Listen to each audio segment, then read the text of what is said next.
Doctor, you talk about glutathione as a detoxification process. How does it work in that respect?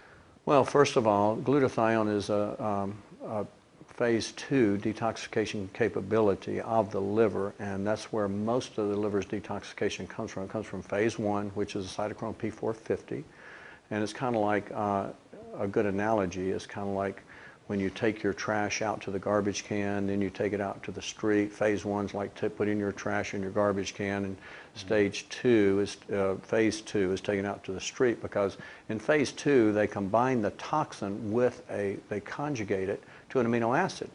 And that's why glutathione conjugation is one of the most important detox measures of the liver, where it literally conjugates the toxin to the liver. Why?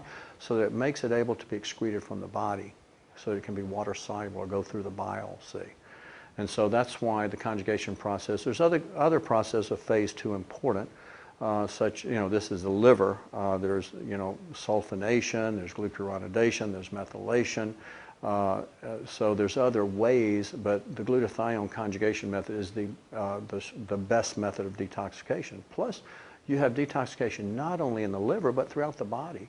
And you have different forms of glutathione. You have glutathione S-transferase, which detoxifies the chemicals and drugs and toxins. Then you have the glutathione peroxidase that is important in detoxifying peroxides, which are especially like lipid peroxides that attack cell membranes, nuclear membranes, fatty tissues, brain. They're in the brain. That's why it's so important for the brain, because it literally quenches these lipid peroxides that